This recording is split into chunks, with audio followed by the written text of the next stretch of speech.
الرحمن الرحیم، میں ہوں ضمیر حیدر ضمیر، آپ دیکھ رہے ہیں ضمیر حیدر ضمیر آفیشل۔ معزز ناظرین، آج میں اس موضوع پہ بات کرنا چاہوں گا کہ ہمارے اس سماج میں آئے دن قتل و غارت، آئے دن بے چینی، آئے دن طلاقوں کی شرح بڑھتی جا رہی ہے اور آئے دن خودکشیوں کی جو تعداد ہے وہ بھی بڑھتی جا رہی ہے۔ ناظرین، یہ کیوں ہو رہا ہے؟ اس کے پیچھے آخر کیا وجوہات ہیں؟ مرزا غالب کا شعر ہے کہ بے خودی بے سبب نہیں غالب، کچھ تو ہے جس کی پردہ داری ہے۔ معزز ناظرین، شادی بہت اچھا ایک پسندیدہ کام ہے جو پروردگار عالم کو بھی پسند ہے، نکاح۔ اور جب آپ سب جانتے ہیں کہ زنا ایسا عمل ہے جس عمل کی وجہ سے سوسائٹی تباہ و برباد ہوتی ہے، انگزائٹی، قتل و غارت اور تباہ و بربادی اور جو ہے فتنے یہ سر اٹھاتے ہیں، جنم لیتے ہیں، اور انسانیت کا جو ایک وقار ہے، جس انسان کو فرشتوں نے سجدہ کیا تھا، وہ انسان جو ہے وہ شیطان کو خوش کرنے لگتا ہے، اور دن بدن انسان جو ہے وہ رسوائیوں اور ضلالت کے گہری کنووں میں اور گھاٹیوں میں گرتا جا رہا ہے۔ معزز ناظرین، ہمارے ہاں طلاقوں کی شرح کس لیے بڑھ رہی ہے؟ میں یہ بات کرنا چاہوں گا کہ پہلی بات تو یہ ہے کہ ہمارے ہاں شادیاں بہت دیر سے کی جاتی ہیں۔ ہمارے ہاں شادیاں دیر سے ہونے کی وجہ کیا ہے؟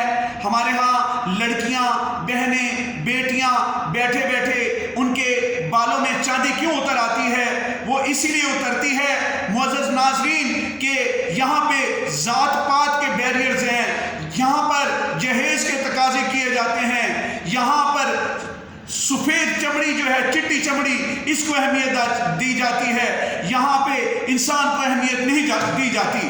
جبکہ نکاح یہ سکھاتا ہے کہ آپ کے لیے اگر جیون ساتھی آپ نے چننا ہے، لائف پارٹنر، تو آپ یہ دیکھیں کہ اس کا دین کیسا ہے، اس کا اخلاق کیسا ہے، وہ پردے کے حوالے سے کیسی ہے، یا وہ اخلاقی حوالے سے لڑکا کیسا ہے۔ یہاں پہ مذہب جو ہے، مذہب اسلام یا جو دوسرے مذاہب ہیں جتنے بھی، ہر مذہب سبق اچھائی کا دیتا ہے، لیکن ہم سب لوگ جو ہیں عملی طور پہ خود کو مذہبی ثابت نہیں کرتے، زبان پہ صرف ہیں دعوے، مثال کوئی نہیں، دیار عشق نبی میں بلال کوئی نہیں۔ عملی طور پہ ہم میں سے کوئی بھی انسانیت کا جو علم بردار ہے وہ نہیں بنتا، انسانیت کے دکھوں کا مداوع کوئی نہیں کرتا۔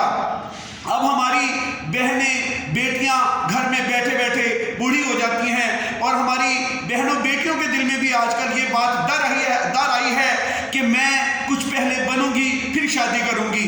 وہ پھر اپنا آئیڈیل ڈھونڈتے ڈھونڈتے ڈھونڈتے، وہ ان کا بھی اس میں قصور ہے کہ وہ جناب کالجز، یونیورسٹیز میں جاتی ہیں، اور پھر اچھے سے اچھا رشتہ ڈھونڈتے ڈھونڈتے جو انہیں اچھا رشتہ ملنا ہوتا ہے وہ بھی نہیں ملتا۔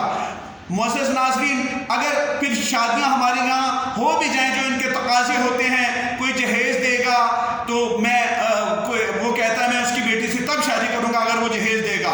اس کے بعد دوسرا وہ یہ کرتے ہیں کہ اگر ہماری بیٹی کے لیے کوئی لڑکا وہ ہو جو بہت بڑا سٹیٹس کا مالک ہو، جس کی ملیں ہوں، فیکٹریاں ہوں، بنگلے ہوں، گاڑیاں ہوں، نوکر چاکر ہوں، تو پھر ہم ادھر بیٹی کا رشتہ دیں گے۔ وہ بیٹی کا رشتہ اگر دے بھی دیتے ہیں تو آگے وہ جو لڑکا ہوتا ہے وہ نشئی اور اخلاقی طور پہ خراب نکلتا ہے، اور پھر وہ لوگ پچھتاتے ہیں۔ سب سے پہلے ہماری فرسٹ پرائرٹی ہونی چاہیے کہ اخلاقی طور پہ لڑکا کیسا ہے، اور دینداری حق کے حوالے سے وہ لڑکا کیسا ہے۔ اچھا، پھر طلاقوں کی شرح اسی لیے بڑھتی ہے کہ جب ہم ایک دوسرے کی توقعات پہ، ہمارے سماج والے یا ہمارے جو دونوں طرف سے رشتے کرائے جاتے ہیں، وہ رشتے کرانے والے جو دونوں فیملیز ہوتی ہیں، وہ ایک دوسرے کی جب توقعات پہ پورے نہیں اترتے تو طلاقیں ہوتی ہیں۔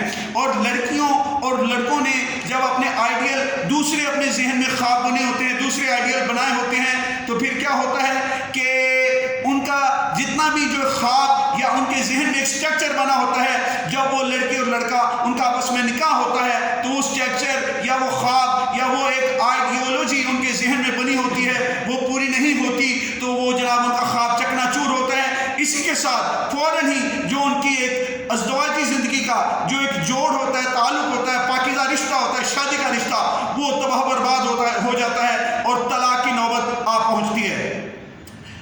معزز ناظرین، ایک میں چھوٹا سا واقعہ سنانا چاہوں گا کہ جو شیطان ہے اس نے اپنے ساتھیوں سے کہا کہ بھائی تو نے کیا کام کیا؟ کسی نے کہا جی میں نے چوری کروائی، کسی نے کہا میں نے قتل کروایا۔ ایک جو بد شکل سا شیطان، چھوٹا سا جس کا قد تھا، وہ آیا کہنے لگا صاحب جی میں نے آج طلاق دلائی ہے۔ اس نے کہا شاباش، سب سے بڑا کام تو نے کیا ہے۔ دیکھو طلاق جب ہوتی ہے شیطان خوش ہوتا ہے، زنا کے اڈے کھلتے ہیں، بدکاری عام ہوتی ہے۔ جب زنا اور بدکاری عام ہوتی ہے تب قتل و غارت ہوتی ہے، انسانیت تباہ برباد ہوتی ہے، اور اللہ تعالیٰ جو ہے وہ اس نے انسان کو جس مرتبے اور جس بلندی اور جس کام کے لیے بنایا ہوتا ہے، اللہ تعالیٰ بھی جو ہے اس کا بھی دل دکھتا ہے کہ میں نے انسان کو کس بلندی اور کس کام کے لیے بنایا تھا، لیکن یہ انسان جو ہے یہ اپنے آپ کو بھی گرا رہا ہے۔ معزز ناظرین، زنا اسی لیے عام ہوتا ہے کہ ہم لوگ زنا کو سستا کرتے ہیں اور نکاح کو مہنگا کرتے ہیں۔ اگر ہم لوگ ایسا کریں کہ اسٹیٹس کانشیس نہ ہوں، ذات پات کے بیریئرز اور جہیز کے جو بیچ میں ہم نے تقاضے رکھے ہوئے ہیں، یہ اگر ہم چھوڑ دیں تو یقین کیجئے ہمارے سماج میں محبت، امن اور آشتی آئے، زنا بالکل ختم ہو جائے، نکاح آسان ہوگا اور زنا کا خاتمہ ہوگا۔ دیکھیے قرآن مجید میں ایک جگہ ہے کہ شرک اور زنا یہ دونوں ایک قرآن مجید کی آیت ہے، یہ دونوں چیزیں اس میں ایک جگہ آئی ہیں۔ شرک اور زنا دونوں کی ایک ہی چیز ہے کہ نکاح میں معیار دیکھا جاتا ہے، نکاح میں انسان کی جو ہے روح، انسان کا جو دل ہے اسے دیکھا ہے، انسان کے اخلاق کو دیکھا جاتا ہے۔ لیکن زنا ایسی چیز ہے کہ جس میں چمک دیکھی جاتی ہے، دمک دیکھی جاتی ہے، اٹریکشن دیکھی جاتی ہے، باڈی جسم کی چمک دمک دیکھی جاتی ہے، لیکن اندر کا انسان نہیں دیکھا جاتا۔ لہٰذا زانی آدمی گرتے گرتے گرتے گر جاتا ہے اور وہ جو ہے نکاح کا جو ایک کنسیپٹ ہے اس دنیا سے ختم ہو جاتا ہے۔ اور معزز ناظرین، میں یہ کہنا چاہوں گا کہ دیکھیے ہم نے ایک دن پڑھا تھا ایک جگہ پہ کہ all the glitters is not gold، ہر چمکتی چیز سونا نہیں ہوتی۔ اسی لیے آپ دلوں کو دیکھا کیجئے، چمکتے چہروں کو اور لباسوں پر نہ جائیے۔ شکیب جلالی نے کہا تھا کہ ہیں جسم کھوکھلے ملبوس خوش نما ہے مگر جسم کھوکھلے، ملبوس خوش نما ہے مگر جسم کھوکھلے، چھلکے سجے ہوئے ہیں پھلوں کی دکان پر۔ معزز ناظرین، میری یہی گزارش ہے کہ نکاح کو عام کیجئے اور زنا کا خاتمہ کیجئے اور امن اور محبت سے اس دنیا میں رہیے، اللہ تعالیٰ کو بھی خوشی ہو اور ہماری سب کی دنیا اور آخرت اچھی ہو۔ بہت شکریہ۔ ضمیر حیدر ضمیر آفیشیل کو دیکھتے رہیے اور ہمارے چینل کو، ہمارے ویڈیوز کو، ہمارے لنکس کو شیئر کیجئے، سبسکرائب کیجئے۔ بہت شکریہ۔